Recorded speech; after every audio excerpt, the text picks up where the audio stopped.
कि भाई क्या कार खरीदने का प्लान है? तो एक गलती जो मोस्ट लोग करते हैं वो आप मत करना।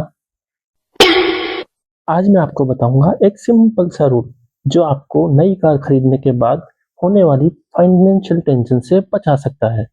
Amazing! आपकी इनकम के हिसाब से आप कितनी महंगी कार को अफोर्ड कर सकते हैं, इस सिंपल 24-10 रूल से आप जान सकते हैं। 24-10 रूल भाई क्या है ये सब? चलिए एक एक करके समझते हैं। देखिए, जब भी आप नई कार लोगे तो कार की वैल्यू जल्दी गिरती है, ये हम सबको पता है। तो अगर आपका डाउन पेमेंट बहुत कम होगा तो आप उतना ही ज़्यादा लोन में फंसने वाले हो। तो 20 हमें यहाँ पे बताता है कि 20% डाउन पेमेंट, जितने की भी आपकी गाड़ी है तो उसका 20% आपको डाउन पेमेंट देना ही है। फॉर एग्जाम्पल, एक मिडिल क्लास फैमिली जो मान लीजिए 10 लाख की कार लेना चाहती है तो उसको कम से कम 2 लाख का डाउन पेमेंट देना चाहिए, बजाय कि कंप्लीटली लोन पे लेने के। इससे आपको दो फायदे होंगे, एक तो आपका लोन भी कम होगा, दूसरा इंटरेस्ट रेट भी कम होगा। तो फिर रूल के सेकंड सेक्शन पे चलते हैं जो कि है 4। रूल का सेकंड सेक्शन 4 ये हमको बताता है कि 4 साल से ज्यादा का कभी लोन नहीं लेना चाहिए। ज्यादातर हम में से लोग हम सोचते हैं कि यार 10 साल का लोन लूंगा तो मेरा ईएमआई कम जाएगा तो मेरे लिए अच्छा होगा, लेकिन यहाँ पर हम गलत सोचते हैं। जितना कम हम ईएमआई देंगे उतना हमारा लोन का टेन्योर बढ़ जाएगा, मीन 7 साल, 10 साल, 12 साल। तो इससे टोटल पैसा जो हमारा होगा वो ज्यादा जाता है।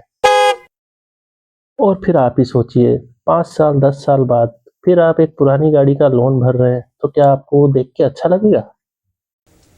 चलिए छोड़िए, चलते हैं रूल के अगले और लास्ट सेक्शन जो की है 10%। भाई ये क्या गणित समझा रहे हो आप? ये 10% क्या है? देखिए, इस सिंपल रूल का ये सबसे इम्पोर्टेंट सेक्शन है।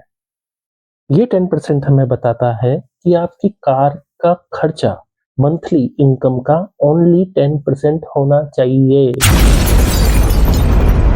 कार का टोटल खर्चा मतलब, देखिए इसका मतलब कि इसमें आपका ईएमआई भी आ गया, इसमें आपका इंश्योरेंस भी आ गया जो कि हम करवाते हैं गाड़ी का, इसमें हमारा पेट्रोल गाड़ी है तो पेट्रोल का जो खर्चा है वो, डीजल गाड़ी है तो डीजल का जो आप डालते हैं गाड़ी में वो, इसके अलावा मेंटेनेंस भी हो गया।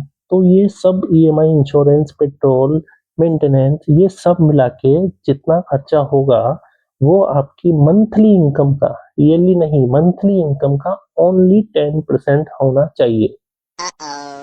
फॉर एग्जाम्पल, मान लीजिए कोई बंदा 1 लाख रुपए महीना कमाता है तो उसका महीने का कितना खर्चा जाना चाहिए 10% के हिसाब से?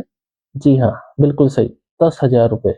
तो आपका कार का जो खर्चा जाना चाहिए टोटल, वो 10,000 रुपये से ज़्यादा नहीं जाना चाहिए। हाँ, ऐसा भी कुछ होता है, इससे तो ज़्यादा ही जाता है।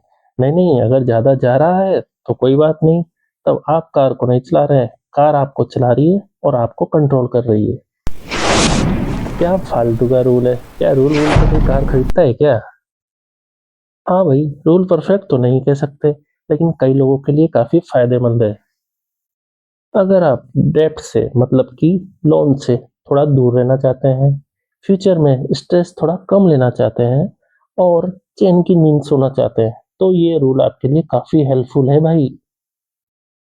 देखिए, आज के टाइम में कार कोई स्टेटस सिंबल नहीं रहा। आज के टाइम में कार एक टूल है, हमारे लिए जरूरत है। तो अगर हम ये रूल फॉलो करेंगे तो कार हमको खुशियाँ देगी, नहीं नहीं तो फिर कार तो रहेगी, बस टेंशन में उसको हम चलाते रहेंगे। चलिए छोड़िए, वीडियो यूज़फुल लगा हो तो लाइक, सब्सक्राइब और कमेंट करो। और कमेंट में मुझे बताओ कि आप कौन सी कार लेने का प्लान कर रहे हैं। तो क्या आपने ये सिंपल रूल अप्लाई किया क्या?